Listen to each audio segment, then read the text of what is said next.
Pinamamadali na ng ilang mababatas kay Pangulong Bongbong Marcos Jr. Ito nga pong implementasyon ng suspension ng excise tax on fuel bago pa ito umabot sa 200 pesos kada litro. Eden Santos sa balitang yan.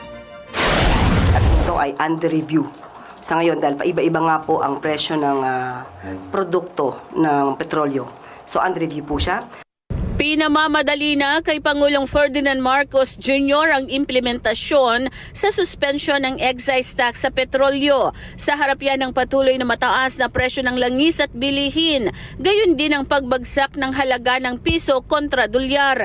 Ayon kay House Committee on Energy Chairperson at Palawan 2nd District Representative Jose Alvarez, bagaman may 15 days publication, ay maaring atasan ng Pangulo ang Department of Energy para sa agarang implementasyon ng Republic Act 12316. Pwede naman mag-proactive yung Department of Energy. Alam naman nilang mapapublish talaga yan. Alam naman nila. They cannot. Because now is extreme urgency ito. Hindi, this is not an ordinary problem. This is the problem of the whole country, if you ask me. So we must be very proactive. Maybe the President can make an executive order to mandate the Department of Energy to do something. What is that? I don't know. That's a presidential prerogative.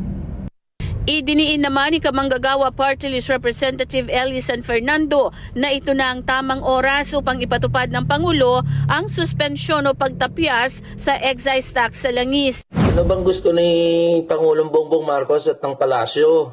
Umabot muna ng 200 o 500 piso kada litro bago niya sabihin na talagang hindi na kaya ng mga normal na mga driver, tsuper, mga commuter, yung nangyayaring oil crisis ngayon. Yun ba ang gusto niyang mangyari?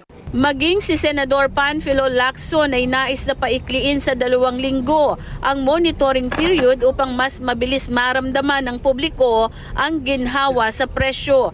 Kung hindi raw matutugunan agad ng gobyerno ang krisis sa langis, ay hindi malayong magkaroon din ng krisis sa pagkain sa bansa. Malaki kasi ang epekto nito sa agrikultura at sa logistics. So ang susunod niyan, posible na magkakulangan sa supply ng pagkain. Eden Santos para sa Mata ng Agila. Matatag, matapang, matapat.